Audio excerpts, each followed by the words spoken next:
This episode of This Week in MMO is brought to you by Audible. For a free 30-day trial and to receive a free audiobook, just head on over to audible.com/gamebreaker. Gamebreaker TV.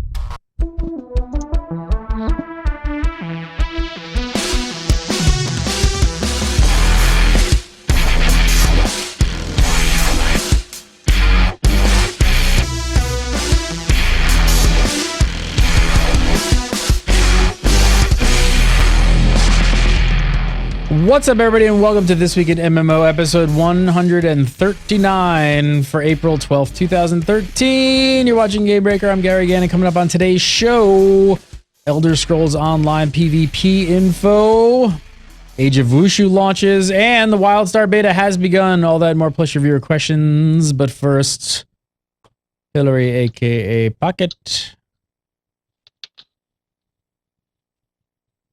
Muted. Can't hear a thing. Jason Winter, how are you, sir? Oh, I'm the only person for which everything is working, I guess. You can see me, you can hear me. We have Hillary. Okay. We have Hillary, we have Jason, and we have editor-in-chief from Zam.com. We got Mr. Scott Hawks. How are you, sir? I'm doing well in a non-visible kind of way, which is probably best, to be honest, overall. It probably is best. But I think I look good in lime is the main thing. You do. You look dashing. I do. you've become Asian too. It's been All a right. long week. It has been a long week. Let's talk about some Tesso. First up. Elder Scrolls Online. They dropped another Ask Me Anything where you guys send in your questions. They answer them. Pulled out a couple here that were interesting to talk about. So first up, somebody asked, Youssef Al-Khatin asked this. He said, will your level be scaled up when joining a PvP zone, or will you remain the same level and be a part of a level bracket? For example, if I am level 16 and enter a PvP zone, will I be scaled up to max level along with everyone else, or will I remain 16 and play people in the 10 to 19 bracket? So they came back and said you will be scaled up to approximately level 50. You'll be able to remain competitive, but a true level 50 will have the advantage of having more skills and abilities than you. Besides other class skills, can all skills be acquired in SO? Will getting the Mages Guild skill? Oh, that's a different question. That's the next question. That's the next question. Sorry. I'm just reading. I'm Ron Burgundy. I'm Ron Burgundy. We heard a little bit about this, but I don't know if we were exactly sure here. So it sounds like, what do you guys think of this system of just being everyone's like auto leveled up to 50, but you're not really going to be on the same sort of playing field? Well, I mean, it's more or less the trend that people are doing now in PvP, whether it's World versus World and Guild Wars 2, or I guess Rift does it the same way with their tiered things from 10 to 19, you go to 19 or whatever. I mean, it's the only way they could really have done it in a mass market kind of big AAA kind of MMO. The notion of having it where you're different levels and so on works better in some of the smaller games maybe where you can just gank with impunity, but that's not what they're going for here, no doubt. The other thing that's interesting here, though, you bring up Guild Wars 2 because it does sound like obviously a similar scenario, is they're now splitting abilities. It sounds like a lot more than most games are doing between PvE and PvP. I don't know. I wonder if that's going to also have an effect on something like this. Hillary, what do you think about the PvP scene? Do you think most players would want to be bolstered right up to 50 and play at that level? I think people are still going to complain just like they did in Star Wars. They're going to be like, or even in Guild Wars, where they're like, in the same level, but they're so overpowered. It's like, but what they don't understand is the reason they're doing this is because you still need incentive to get to level 50. If they give you everything, then I don't know. I think that it would basically make people not want to level up at all and get into that area of content. And so I can see why they do it, and I certainly wouldn't have a problem because I want to be the best that no one ever was. The best anyway around. But what comes to mind, right? Is and I'm gonna guess that almost all of you can relate to this. I'm trying to think of specific games, but haven't we all played some MMOs that were more bracketed, and you're just like, man, the PvP like from level 1 to 10 or 20 or something. It was just awesome. I remember Warhammer being like that kind of, right? Like wasn't the bracketed stuff like the open world? It was open world. It was a little bit different, but still sometimes some of the brackets become really nice sweet spots of just fun. And I don't know. I'm almost afraid we're going to miss that. What do you think, Scott? I think I do like the problem with those brackets is this: is that as soon as you sort of like slip over into the next bracket, you start getting face rolled. So those brackets are good when you get to the end of them, but usually you'll find even if it's only like a 5-level spread in that bracket. So if it's 10 to 15, you hit 10, and then you're getting your backside handed to you by 13 and up. So those brackets are good, and if it's in one way you're going to keep on leveling, you're not going to be able to stay in that bracket anyway. So it's got its advantages because it is a lot of fun, especially when the power difference isn't huge. So I think what they're trying to do is just make that the way across all of them. And you'll notice what they say is the fact is that people have a more range of skill of abilities. So because you can basically level virtually every skill in the game up, it means that you're going to have much more of a breadth to choose from. Not necessarily you're going to be like hugely powerful and have abilities that are going to just wipe the floor with others. You will have probably a statistical advantage. You can have better armor. So it's going to make a difference, but it shouldn't be such a difference that you can't at least, they're not going to look at you and you're going to turn into basically mush on the floor. So it's going to be some fun for you. So are all three of you in favor of this system of bolstering rather than bracketing?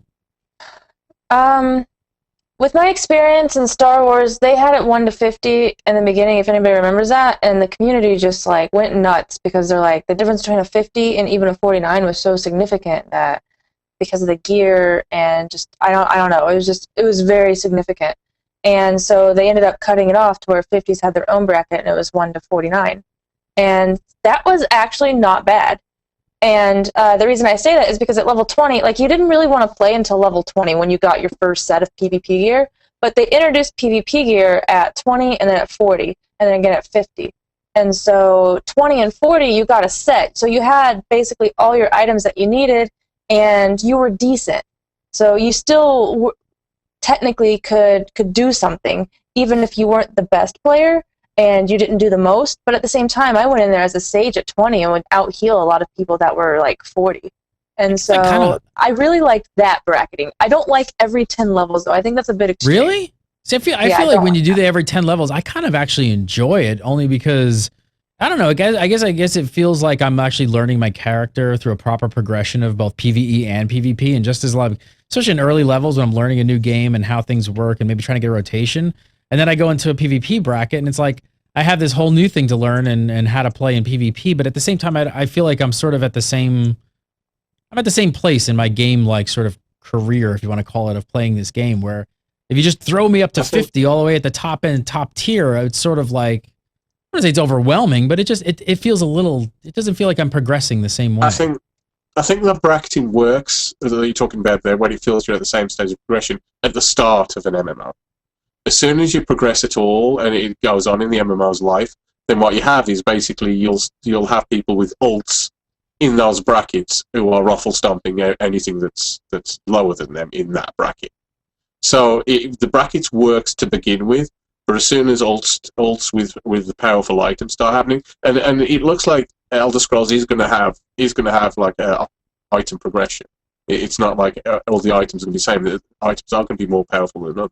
So it will make a difference. And how they're going to balance that's going to be interesting, because yes, if we scale everything up to 50, but then, as Hillary was saying, it was a problem that happened in Sweater, was that people who had got the really excellent gear might as well been 53 or 54, the difference between them and other level 50s. So how they're going to make that work when people get into the game, especially when the game's been out a few months, perhaps, is going to be interesting, because you might see some imbalance there.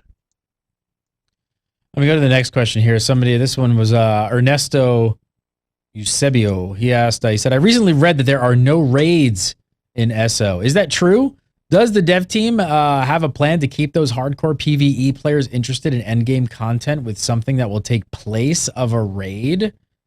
The answer that the team gave was the problem here is the definition of the word raid, which means different things to different people. I gotta stop right there and just ask: does that definition mean? Are there multiple definitions to that? Oh, yes, and I will tell you the definition. Okay, so when I played Ultimate Online, raiding meant like when someone was doing a champion spawn, which was kind of like a dungeon. So you had a guild doing a champion spawn, you raided them. You didn't raid the champion spawn. And so you would go in and you would raid that guild. And so whenever I went to WoW, when everyone's like, oh, there's raiding, I'm like, oh, so, there's PvP? That's so awesome. And everybody's like, no, it's not. So yeah, okay, there are that was multiple. you though. That was like 1971. Like haven't Hillary is the grandmother of gaming. I just got really excited because there's multiple. I mean, technically, yes, but in the overall grand scheme of things, I'm gonna say no. Like, no, there's not. There's not really anymore. not. I think we all understand what raids are, so there's really I know you could pull out technical different definitions. All right, I'm gonna keep going because I'm not buying that. When I spoke about fire and I brought up raiding, he says, "Oh, we're probably not going to call it raiding," and we sort of danced around it a bit and said, "So large group encounters then." Basically, what he said was, right, those are going to be in adventure zones. So you're going to be able to go into places and you'll have single player content, you'll have group content, and then in say let's for instance hypothesize there's a cavern, and at the back of it there's going to be an instance large group encounter. Okay, all right. Let me finish reading this answer because I think you're getting into it because I want to hear all of that, but I want to hear their response first. Okay. They said when we said we won't have raids, we meant we won't have raids in the traditional sense of the word. Okay. We'll have our own way to get large groups together. There will absolutely be large group PvE activity in the game, but we're not ready to talk about those systems yet. We have mentioned adventure zones in the past, but we won't go into details until those systems are finalized. Now, Scott, fill me back in with what you got with the interview, because I'm reading this as for lack of a better word, Tessa will have raids. They'll have something. It's trying to discern why raids is such a sort of anathema to sort of like PR and sort of like game design speak. I'm feeling it's like I'm feeling it's more of a to who doesn't want raid? Who doesn't want high-end field activity called raiding? I don't know anyone that would be like, this is a bad idea. Other than quite a few Guild Wars 2 players who get very upset if you mention raid. I think it's because people don't like one aspect of how raids have been done in the past, which is the very particular sort of like gated loot grind content, and that's why people get a bit miffed with it. But I mean, just because you say raid doesn't necessarily mean gear grind if you don't want it to. Let's face it, raid can just be it's a big thing that a bunch of you get together and have to be organized to do, and it can mean virtually anything around that. It's just specific systems that have been used in the past that I think some people have got a problem with, and okay, fair enough. But the one thing with me is the thing to notice about the adventure zones, and if this is where they're going to take place, is just in adventure zones and not in the world as we know it so far. That's not going to be in at launch. So, I mean, it confirmed that. Well, he said it was unlikely that it would be in at launch. So basically, what you're saying is trying to connect some of the dots without it being completely finalized and not at all. Yeah. It's you're saying it sort of sounds from interviews and who you've talked to and some of the press that's gone out is that these large scale raids will not be in the game at launch at all. Yeah, but that we know of. Now it could be there's large open world bosses that are there that you're going to be able to get a bunch of people together to do. But the sort of instance stuff that's been mentioned so far, they could be there and they just haven't talked about them. has been tied into adventure zones. And what, as I said, what Matt Fire said was that they've got a plan for adventure zones and a design that they really like, but it's not like at the stage yet for them to really talk about detail, and that that probably won't be ready at launch. That's Hillary, how did the you? last thing. I want to hear everybody else like sort of read this statement and what they sort of thought about it. Hillary, I mean, when you read this, and they put raid in quotations and all this other stuff. I mean, what I don't know. What do you make of it?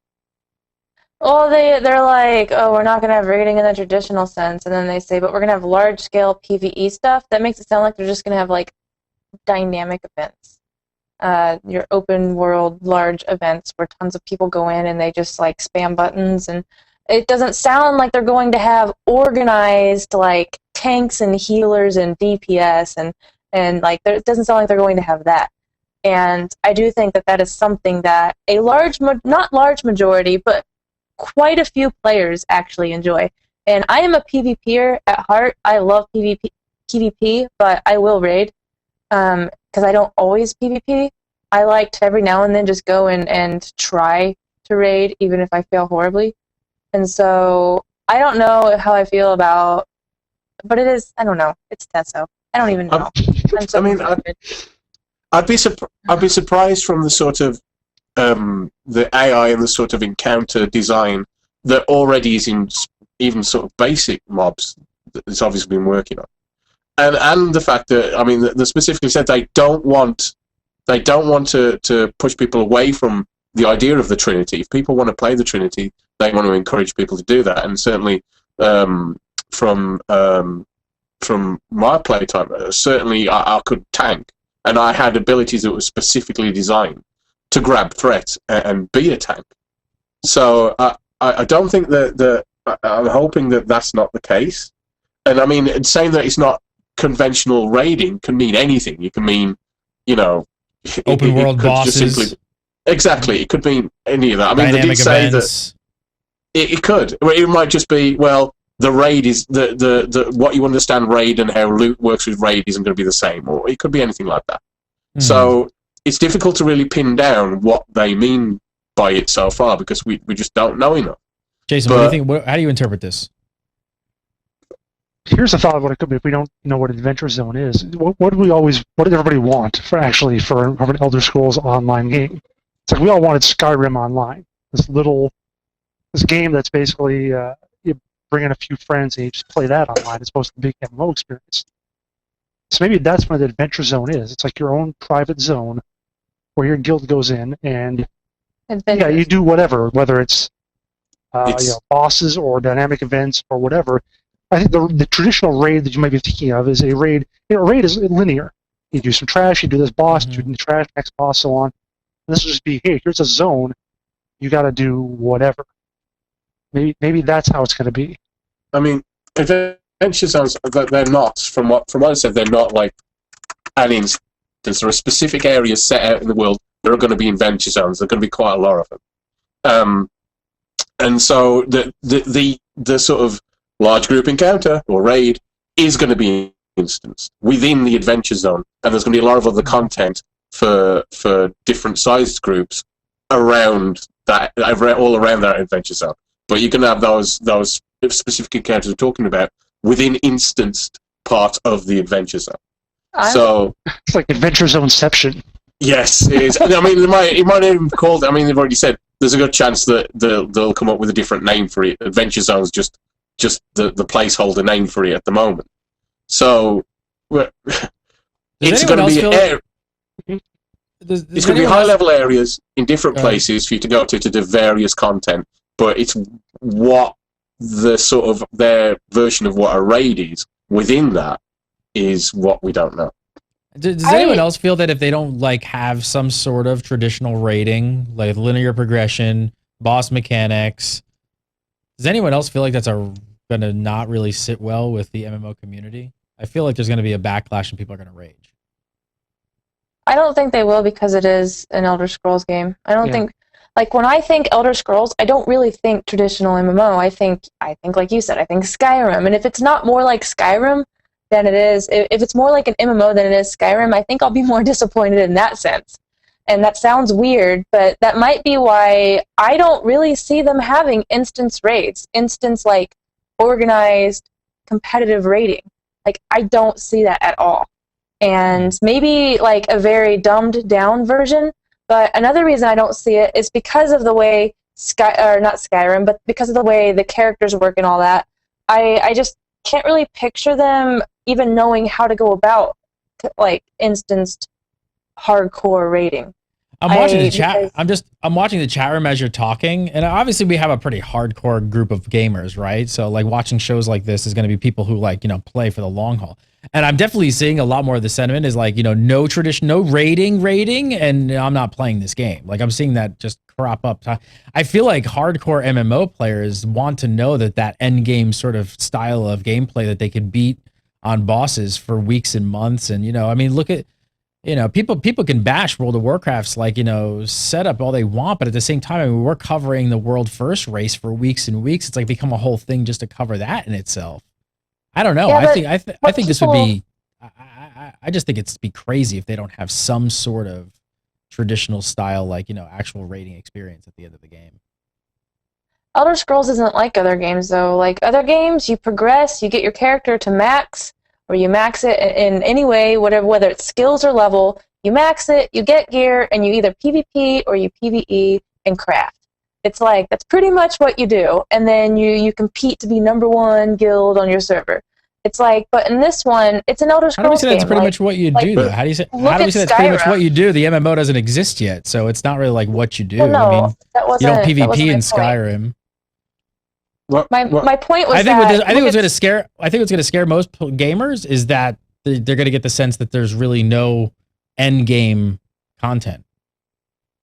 Well, no, that's not what I'm saying. I was getting to that. Is my point in Elder Scrolls is that look at Elder Scrolls. It takes so long to beat the game. Like if they make it like their past games, then they'll put so much stuff to do outside of just leveling up your character that I'm sure that there'll be tons of like ways to distract yourself besides just getting to end game and only PvPing or only PvEing or doing both and trying to get gear for both.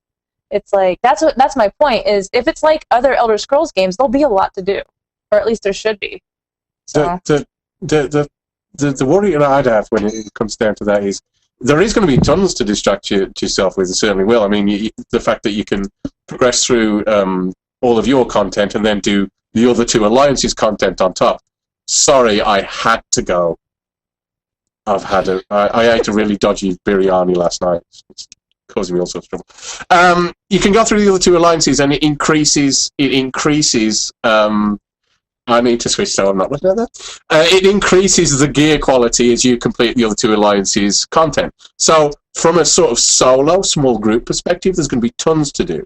However, when we talk about social stickiness, large guilds coming together to do things that require organization and so on, which is what Guild Wars 2 is trying to sort out recently with the guild missions.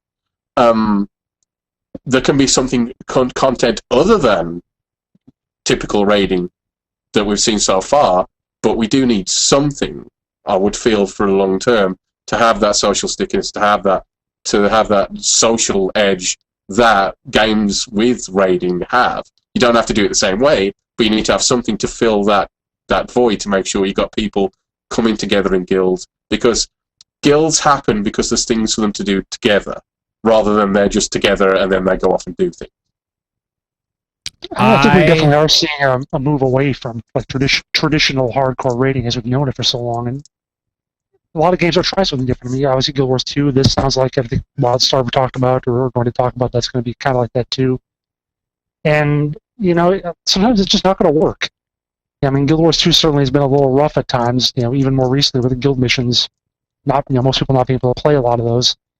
People are going to try some things, some of them aren't going to work, and everyone's going to be like, why did you just do raiding? That was so easy. But if you want the exact same thing, then just go back and play WoW. Sure. So, well, I mean, it's great. I mean, I'm hoping. I mean, that we're hoping we see something that is different, that does give a different type of content, but does need to provide that same end game that same end game feel that once you've done all your solo content, that you've got something that you're going to do with friends that's going to keep you playing with friends, and so on. It doesn't have to be like raiding, but there's got to be something. Mm-hmm. I agree. There's got to be something keeping you in the game, but I just find it funny how many people. I hit my mic. Sorry. How many people are like, "Oh my gosh, we want Skyrim, the MMO," and then they're like, "No, but we want an MMO as well." And I think that's where they're going to have a lot of trouble, and that's where they're having the most trouble is how much like Skyrim, like Elder Scrolls games feel do they put in, and then how much MMO feel do they put in? Because if they don't find that happy medium, they're going to piss off both sides. But if they make it too much like Elder Scrolls and not enough like an MMO, then MMO players won't play, and vice versa. It's like, so I think they've really put themselves in quite the pickle. Oh, they're going to piss off both sides. Yeah. No doubt.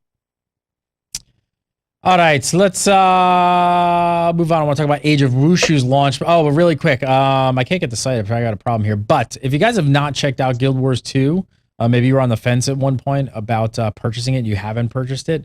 Go over to GameBreaker.tv. We've got free weekend keys up right now. I don't have the dates in front of me exactly when it launches, but just go over to enter. If you don't own Guild Wars 2, you can go get a key. And there's going to be a free weekend opening up so you can try out the game for the weekend. So go check that out. All right. Age of Wushu launched the other day. So this is a free-to-play martial arts sandbox MMO. Has everyone on the show today tried this? I know I've been playing it a bit. I think Scott has. Hillary, you mentioned before that you tried it out. Not so much.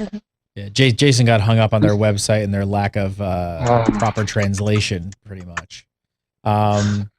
First up, what do you guys? I mean, first of all, I don't know the graphics of the game. I've only played a couple hours, so it's pretty limited. I don't know how far you guys have gotten into it, but it's. I had the graphics are gorgeous. I think it looks really good.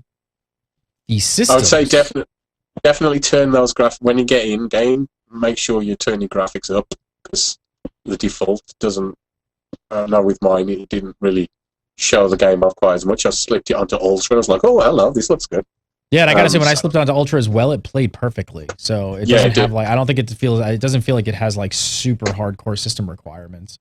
What do you think about the combat? The combat is where I'm feeling it feels a little lackluster, but I'm really on the early skills of just how it feels, the tactical feel of it. Feels a little but I gotta say towards the end I was getting some other skills like running up walls and I was like, this is effing cool. Yeah. I mean, go ahead. I'm a sucker for the whole sort of Crouching Tiger, Hidden Dragon, Once Upon a Time in China, all that sort of stuff. So the look of it's great, and so which they can pull the combat off as well.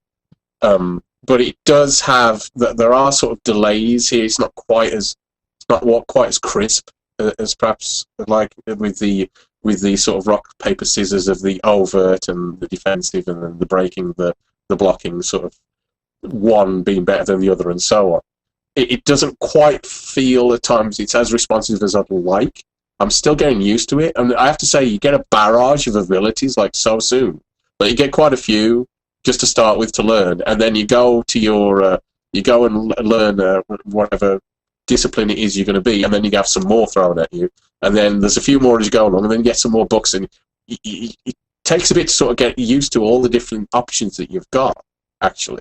So I'm still playing with it, but yeah, it could be a little tighter in the sort of responsiveness when you're like laying off a block.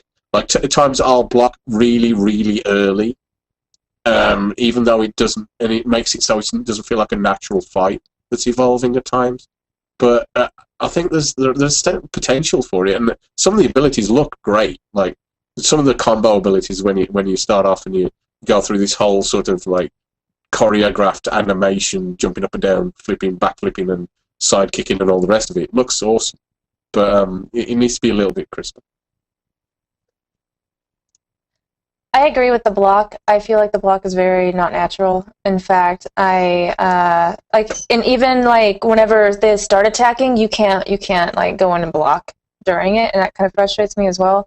I haven't really been able to get too far into the combat. I just got my slew of abilities, and I've been like messing around with them, and they look cool. And I like the leveling system of the abilities and how there's not really a leveling system of your character, like 1, 2, 3. And it feels sort of like Ultima Online meets Eve in a sense, and I really like that. I think that's a good job. I say one of the downsides too, I wasn't overwhelmed by graphics. I was just like meh about the graphics. But the customization kind of annoyed me, and how pretty much everybody looks the same. Like there's no customization. True. True on that. Yeah, one thing that felt refreshing for me was like, I don't know what the hell I'm doing. Like there's so many systems and they're so complicated. And at first glance, when you're trying to learn all these things, you're going through the tutorial and it's like, it does an okay system of teaching you this stuff, but it seems like a very complex system. I mean, there's whole like cultivation thing and the XP and how that works and offline and online. And you're like, wow. I have to say, like, I like that. It's kind of refreshing to jump into an MMO and not understand every single thing that it has to offer. And I'm really wondering if, this is just going to be a little bit more of a slow burn on a game that you really got to kind of dig in and kind of scratch the surface and get a little bit deeper underneath the skin. I mean, I don't know if you guys saw this, but the other thing that just got released, I didn't know about this, but you could burn down other guild houses. I mean, they're seriously going for like real sandbox kind of elements. Like I think this game is all about getting in that large group of people, getting guild houses, PvPing against each other, and sort of like making the world your own, almost like you said, a UO-ish EVE Online, something like that, where they're really going to let the players kind of dictate what the game is like later on. I haven't seen much of the world. I've ran across some of it, and you see mobs here and there, but it seems like this is going to be a game that's just going to take a while for people to really start getting into and groups to form. The thing is, will it grab the audience? Will it hold people? And will they really stick with it? Do you guys think it's going to have like a really good, robust audience? The not narcissistic. Well, yeah, even the narcissistic, but the picky gamers that really like amazing, super over the top, refreshing and new graphics. I don't think they're going to like it because they're the sort of shallow gamers. I think people who appreciate the gameplay and appreciate the different types of things that this game offers, including the whole burning down guild houses and the criminal system and the evil versus neutral alignments, and the fact that if you join schools, which are sort of like joining factions, so if you join a school and you become the leader of it, you can actually wage war on the other schools. And I think that's awesome. And if you get up to a certain amount of infamy from killing people and doing enough criminal actions, you can actually get put on death row. That's my ultimate goal. See, and these things like that. Right, and these are the things that I think a lot of players might actually sort of miss on first play, because I played for hours already, and you don't really understand the scope of all these things and all the things that you're saying. Like these are all like much larger, bigger goals that you're going to see like later on. So it's really interesting and intriguing. I agree. It has a lot of potential and it has a lot to offer, and it will draw in a niche group of people. I don't know if it'll blow up. I think that Archeage has a better chance of blowing up than Age of Wushu, but I do think it'll get its base enough people to support it. I think with games like this, and it's the advantage that games like this have, is when they grab people and people get the game and enjoy it, they stay with it, usually. And that's why it can work. I mean, there are things that need some work, like something as basic as like as I'm going through and being an editor, I'm looking at stuff going, oh, seriously, like that needs a little work, like that sort of quest text needs some work, and that needs some work here, that needs some work, and it's little things, but it breaks your immersion a little, and it just when you've got a lot of really interesting systems, it's a shame if just little stuff like that gets in the way. So I'm hoping that they'll reiterate on that. And you got to, I mean, like with the kidnapping thing, if people don't know, basically what you do is when you're offline, your character basically becomes an NPC and goes around doing jobs. And players can go up and they have to buy these powders or knockout powders. And they can go up to your character who's running around doing a job or something and basically knock them out with some powder, throw them in the bag and kidnap them. Which is, really cool. It's just one of those things that you don't really see in other games. And having the guild burning where you can build up your territory and you can have servants and they can come and kidnap your servants away from your territory. You can steal stuff, burn your building down. You can build defenses and traps on your on your buildings to defend yourself. You can have other guilds help you defend it, all this sort of thing. Those are the sort of things that will keep people, when they get to that, playing for a long time. It's just whether people are going to get to that stage, because some of the things that feel a little clunky here and there on the way to it. Yep, and even part of like the leveling, it seems I from what I could tell so far, leveling and things like that with XP and cultivation, all that feels like it's going to be a bit slow. It's not going to be like, you're not going to get to like max level or whatever like too quickly. So it feels like a game that's going to be a bit of a slow burn. But I think there's a lot of gamers out there that are kind of looking for that experience. It's definitely a different experience. That is just for sure. Yeah. One thing that I like about, one thing I kind of find funny about cultivation is I actually had some guildmates that were leveling their cultivation and they were playing League with me at the same time. And I kind of thought that was funny because they're like, oh, well, we're waiting for some skills to finish, so we'll play League. And I'm like, okay. But someone in chat said something about the UI being bad and the unresponsive combat and all that. But I do think that there are things about this game that are promising. And if they are willing to fix the unresponsive combat, and I honestly don't see that many problems with the UI. The only problem I have with the UI is it's a bit cluttered. And there's so many buttons that I was like, what does everything do? And so that was like the only major issue I had with it. But after I got used to it, which took me like 10 minutes, I was perfectly fine and didn't have any issues. And so I think the UI is fine. The combat's decent and it's different. And so it's different enough. And the game itself just seems fun. And I like the school/factions. I definitely recommend people try it. It's free to play. If you guys want to check it out, go to gamebreaker.tv/wushu. Just go there, go to gamebreaker.tv/wushu. You can sign up for free, download it, and try it. Doesn't cost you anything. There is a cash shop, obviously, because it's a free-to-play game and all that good stuff. But if you don't want to spend any money, you don't have to. So I was more surprised that I liked it as much as I did. So I definitely recommend checking it out. And I'm probably going to, if you want to watch gameplay, Gannon plays, it's weird saying my last name in a title of a show. It's kind of bizarre. But I did a few episodes of it where I streamed it and I've been recording it. So if you gotta go watch those, Gannon plays Age of Wushu. I think there's like 2 or 3 episodes. Check those out. WildStar beta begins this week. So WildStar. I feel like the hype train has just really kicked off. They released that image of them saying it has begun. People started checking their inboxes, and now, especially the Game Breaker community, cannot stop talking about WildStar. We've had so many requests already. It's like, when is the WildStar show coming? When is the WildStar show coming? Are you guys feeling the same thing since that announcement went out, that the hype has just like kind of gotten dialed up a bit? Yes, I thought the hype. Sorry. I'd have to say that with us at ZAM, with the people who've played it, like they've been hyped for a long time now. Like it's the game that's talked about more than us. Other than Elder Scrolls, it's the game that you talked about more than any other, because people are just the features in it. And we talked about raiding, like the raiding in they're not shy about stepping forward when it comes to raiding. We're going to do 20 person, 40 person raiding. It's going to be weekly. We're going to be able to change up the raid every week. You're going to have weekly world firsts. You're going to have competitive raiding. You're going to have loot that's better because you completed it faster or in a more perfect way, so therefore you've earned a bonus, things like that. So there's going to be a lot of things in WildStar I think that people are excited about, but I don't think as many people know about it yet. I think that as you said, that it's starting.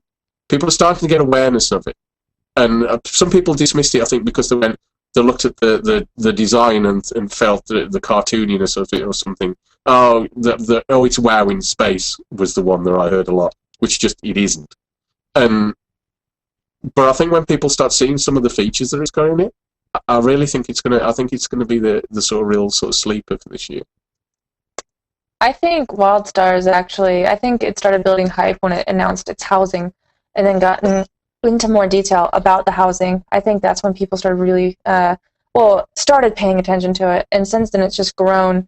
And I know in my interview, a lot of that I did for PAX East just a couple weeks ago, a lot of people were really excited because there was some information or hints that I guess were accidentally hinted, like they have a main healer coming, and the 40-man raids, and talking about the war plots and all that. And I honestly think the war plots sound amazing, and I want to see what the main healer is. And I'm looking forward to it simply because of what's already been announced. And they just keep naming things, and I get more excited. So I played it at PAX East, and it was a lot of fun. So it felt very smooth. I think they're pretty intense with what they're talking about, and they're really putting a lot of good stuff out there. But all the metrics I look at, really all thing you can look at right now is like website hits for like WildStar's site, and it doesn't really chart very well. I mean, compared to a lot of other games that are coming out, it doesn't really have that mass hook. I think it's going to get really a wide audience in there, and this, that's certainly something they're going for. I don't think they're necessarily trying to make just a little niche game that's not trying to make next Elder Scrolls Online or whatever, but they want to attract larger than, let's say, Age of Wushu. They want to be a little more mainstream than that, and so I think that they've still got a ways to go. I actually think they're going for a huge, I think they're looking to break a couple million with this game. I think they are looking at Tesso and Guild Wars and that sort of level of AAA game. I agree with you that they're not getting hit that much yet with traffic. That's for sure.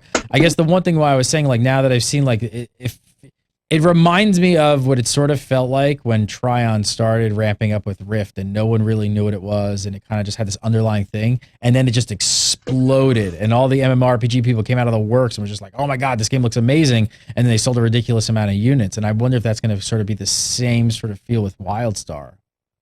I really think that Jason's absolutely right when it comes down to those sort of metrics. Right now, it's not getting the attention. It isn't, but I'm hoping that it's a slow burn, because I do think there's a lot in that needs attention. I mean, there's just a lot of just cool looking stuff. I want to build a flying plot and build up helicopters that can fly off and blow other stuff up. That just sounds like fun. I think, as I said, the awareness right now isn't as high as one might hope, but I'm just hoping that from now on that it'll start to build, especially when they start opening up the beta perhaps a bit more. I know I hit F5 regularly enough this week to no avail. But I think as the beta ramps up, and if the game's as solid as it seems to be, and from everybody who knows who's played it, really, really enjoy it, it really could be like the sort of surprise, even though we're nearly halfway through the year, or oh god, it's April. We're a good chunk into the year. It's the one that might kind of catch up late and start garnering some attention. Honestly, I think one of the main issues that or at least a lot of comments on videos, or even in the chat right now and elsewhere, a lot of the comments are like, oh, I don't want to play such a cartoony looking game. And, it just looks like WoW all over again. But honestly, I've learned and grown to like the sort of cartoony feel that these games have, because I feel it gives them their own character. Plus, for some reason, I think it just looks cleaner whenever it's not as realistic, and it doesn't get as dated as fast. And when I played WildStar, of course, the graphics were just completely ramped up, and it looked amazing, and it played amazing, and it was extremely smooth. And I played a Makari Warrior, and I'm not a huge melee person anymore, but it was so fun. And I just went through and started just spinning to kill everything, because you can do that. But yeah. I think the thing that gets me is when people say that is it's got a ton of personality. WildStar. I think that's one of the things most about it. It's got lots of personality about it. So I think it is distinctive. I mean, say it's cartoony, that means it's WoW. I mean, it's not the same art style as WoW at all. And the sort of comedy and, as I said, personality about it is, I think, something that does give it that individuality.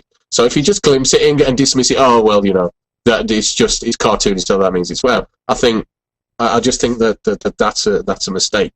And if you look at the game, look at some of the lore, look at some of the videos and everything else I've gone to, there's a lot of fun for it. There's a lot of fun in it. It's going back to, it is halfway through the year already. And then on top of that, you've got Neverwinter final beta weekend starting actually today, which is the 12th of April. And that's lasting through the weekend to the 14th. So many betas going on. In the latter part of 23. How do you guys feel the latter part of 13 is actually shaping up? I mean, you got WildStar supposedly going to launch unless they get pushed back. Neverwinter, Archeage, Elder Scrolls Online. I guess you got to throw Dust 514 possibly in there. They're an open beta, but that's another one. Lots sort of to look forward to in the end of 2013. What are you guys most excited for? What do you think?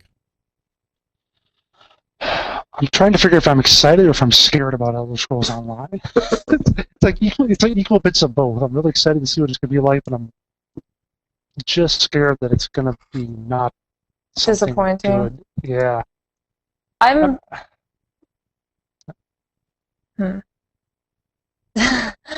I'm kind of excited for Elder Scrolls. I think the only major bummer I have about it is, one, you won't be able to really steal. It'll be really limited to what you can steal, and that's what I love doing in Skyrim. And two, they won't have the Brotherhood or the Thieves Guild right away. They'll be put in at a later date, and so that's like a major turnoff for me, and that kind of bummed me out. I'd say out of 2013, the thing I'm the most excited about would be WildStar, if Archeage isn't launching this year. But if Archeage is launching this year, by far. It might. They might. We don't really know. We don't have a date, but I'm just throwing it out there. That may. And I think I forgot XIV too. Final Fantasy Realm Reborn will probably be out in 2013 as well, I would imagine. So. God, I hope so. Only 3 years after the first time it launched. I think for me it's basically Archeage, WildStar, Elder Scrolls are the three that I'm most looking forward to. I think Neverwinter's actually gonna do very solidly well this year. I think it's a strong game, and it's not going to be for everybody, but I think quite a lot of people will enjoy it. And Final Fantasy XIV, just keep hearing positive things about it. About A Realm Reborn, it's supposed to be a big improvement over, it had to be, over what happened originally. But for me, those three, Archeage, hopefully it will be this year, because I don't want to have to wait for it too long, because I really want to play it. And then you've got WildStar, just looks great, and Elder Scrolls is a lot of fun. So I think we've got hopefully three really strong MMOs at least coming out this year, which is good. we got really good things coming in the latter part of 2013. I'm gonna move on to some viewer questions, but first I want to tell you guys about a great deal we got going on with Audible. If you guys want to help support Game Breaker, well, the best way to do that is support our sponsors, and we love Audible. If you want to try out Audible free for 30 days and get a free audiobook, all you got to do is go over to audible.com/gamebreaker. Just use that URL, sign up, download the app, put it on your iPad or your iPhone, your Xbox, or whatever else you got. And we're also going to give you a free audiobook to go along with it. I'm still amidst my 35-hour book of Game of Thrones book 1, which is intense. So go on over, sign up with the URL, and download a free book today. Check it out. That's audible.com/gamebreaker. All right, first up this week, viewer question from, love this guy's name, Coast Crawler. Coast says, with the release of Age of Wushu, do you think it will have as much of an appeal to Western audiences as it would Eastern? What do you think, Jason? I think as long as people like the movies, the movies and stuff that are inspired by that, like Crouching Tiger and Hero, House of Flying Daggers, all that sort of thing. Then it's a big thing. This is the time when it's a big thing over here. That those kind of movies aren't as popular, aren't as widespread as they used to be. But it's definitely something that is still pretty much a big enough thing here that's not going to hold it back or anything. At the very least, you're not going to look at that and go, "What is this about? Chinese martial arts? What the heck is that?" So it's known enough that I don't think that's not an issue for it over here. Scott, what do you think?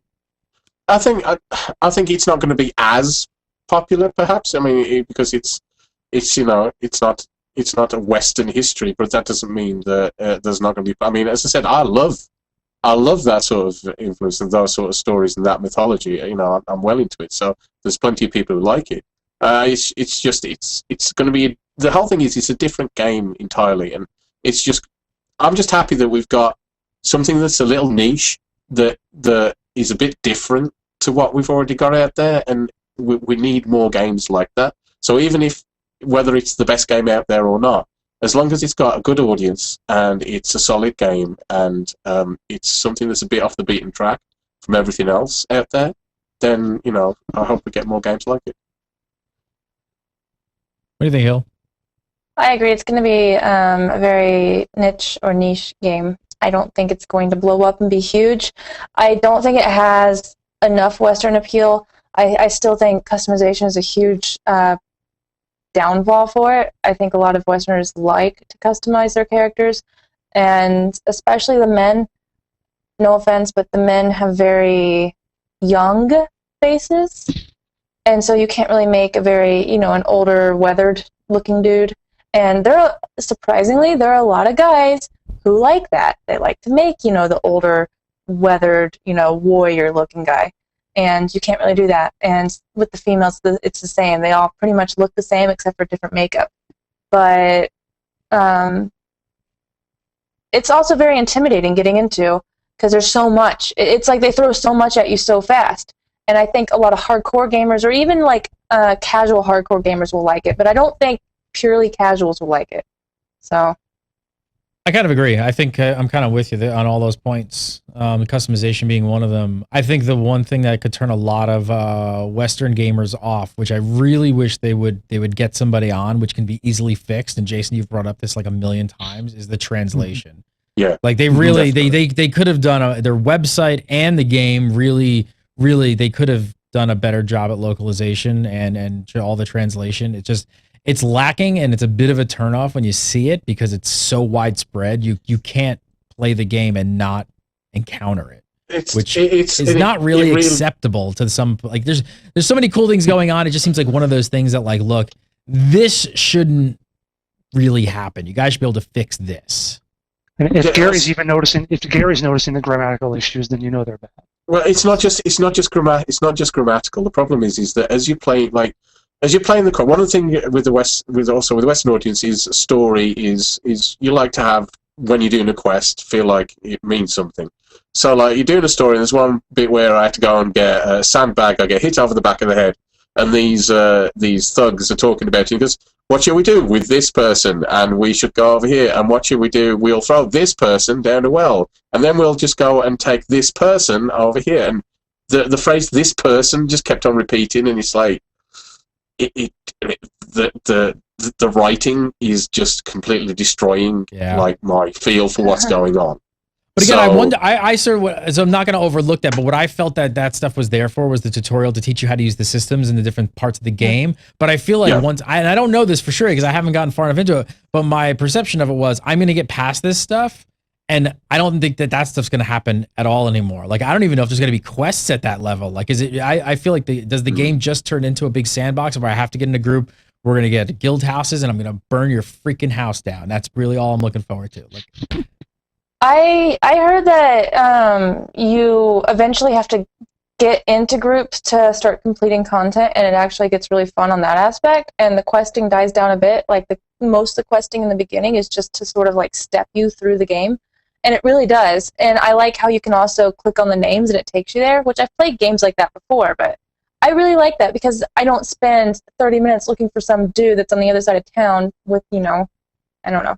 I just like that because I'm lazy. But the story doesn't ruin it for me simply because I don't play games for story. I play it for mechanics and whatever else it has to offer, like jail systems and kidnapping people and criminal action and being a bad person. We got to start a guild together because we both just want to like be bad people and burn stuff down. So next up from Zandman, he says, has the definition of an MMO shifted over time? What do you think, Scott? Oh dear, if according to you, then yes, and EA especially, apparently yes. Now an MMO means it's online and people are playing it.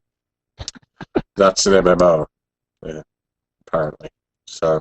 To me, I want your opinion, Scott Hawks. My opinion is that an MMO hasn't changed, but the classic idea of an MMO is it's a persistent world in which you are engaging in some kind of activity with a large number of other people because it's massively and it's multiplayer and it's online. So that means that you have to have a lot of people in the same sort of existence doing things together for it to be massively and multiplayer at the same time. if you break things up so you can only have 16 players or whatever in the same place at one time, then there might be a lot of people playing it, but they're not together while they're doing it. So to me, that's my idea of an MMO. So when EA says that SimCity's an MMO, I scratch my head and then walk out of the room. Hillary, what do you think? Oh, this is such a hard question. How is MMO? I don't know. I think, like he said, MMO is pretty much the same, but it's all like the different sects, SECTS,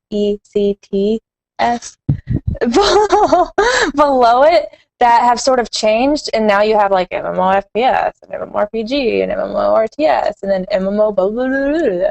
And now you have action combat and regular combat. Like, you have so many different kinds of MMOs below it, and that's what keeps changing. And what the players want keeps changing as well. Like, you know, oh, we don't want the Trinity, but no, we actually like the Trinity, so we want that back because we want raiding and just stuff like that. And I think that you're sort of, and then now you're seeing a lot of sandbox, which, you know, when MMOs first started, you had like Ultima Online, which is pure sandbox. And then you went into your very theme park MMOs for a long while, and now you're going back to sandbox.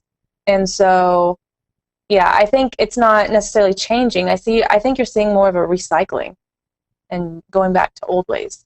Same with Camelot Unchained and how people want to go back to the old ways. So, yeah. Jason, what do you think? What does MMO stand for? MMO No, the stands question for was, has the definition... Has the definition of an MMO shifted over time? That's what it is, though. It stands for whatever someone wants it to stand for. If EA wants to define it as SimCity, then it's SimCity's an MMO. If someone else wants to define League of Legends as an MMO, then it's an MMO. But I can stand up and say, "Hey, I'm the world's greatest footballer." If no one else believes it, then it's not the case. Well, but what you don't have is you don't have a multi-million-dollar marketing department. Yeah, I know, but they can say it. Be the best footballer. Yeah, but they can say it. But how many people actually agree with EA that SimCity is an MMO? It's not. It's exactly. So I think when it comes down to it, you can say it, but if no one believes you, then it doesn't matter. So it's down to, you need to just do a really good job with your marketing to convince Yeah, exactly. And EA's they've done a wonderful job marketing SimCity. Yeah, it's gone great. Well, it's kind of like Britney Spears could call all of her music rap, but it's not. She could call it that, though, all she wants. Yeah, my music's rap. No, it's not. But, you know, if you want to call it that, you go right ahead, girl. So it's just one of those things that people can say that, but it doesn't mean it technically, under the real definition, is an MMO. It's awesome. This is becoming like the Xbox PS3 debate. Which is better? Jason Winter, follow him on the Twitter at WinterInformal. That is at WinterInformal. And I had to sneak this in the show. Apparently my stripper name is Georgia the 8th. Hillary, a.k.a. Hillary Nicole, a.k.a. Pocket. Follow her on Twitter at Pocket Says. There. I don't want to. Okay, I have nothing witty to say. I was not going to ask you what your stripper name is because I'm not sure how that happens, but that just got. No, it's. I got told this in high school. I don't know why. My stripper name is Rhonda Lassie. How do we come up with this? I don't know. Someone said I look like Lassie, and then someone else said. Oh, I thought there was like, wasn't this one of those things like take the street? Isn't it like take the street you grew up on and something else and your first pet? I don't know. I don't know. I'll be called Sandy Batman's Hill. You're Sandy Batman's Hill? Yeah. What goes first, your pet's name or your street? Sandy's the pet's name. My street was Batman's Hill. So what's supposed to go first? The pet goes first. The pet's first. Yeah. So Sandy Batman's Hill. I have a good one. Wolfie Williams. Oh, that's good. Yeah. Mine would be. You would need Magic Mike, wouldn't you? That sounds like more of a porn star, actually, Gary. Hey, I'm on my career path, so give me a couple months. My name's awful. What is it? It would be Stubby Peoria. Like, what kind of name is that? I don't know, but I'm sure you can get some sort of treatment for it. Stubby Peoria. Could you please spell that? Because that could be the name of the show. Thank you very much. Name of Timo, Stubby. Peoria. Look, Peoria. I have right there and there. I have Stubby Peoria. Yeah. That's quite You disturbing. should see a doctor about that. I I really should. You can follow me on Twitter at Gary Gannon. Follow Gamebreaker TV at Gamebreaker TV. We do the show live every single Friday at 3 PST. So come on over for the live show and hang out. And Gamebreaker Nation is coming. It's coming. It's coming. It's coming. Stay tuned. Have a great weekend. We'll see you next week for some more Gamebreaker shows. Bye.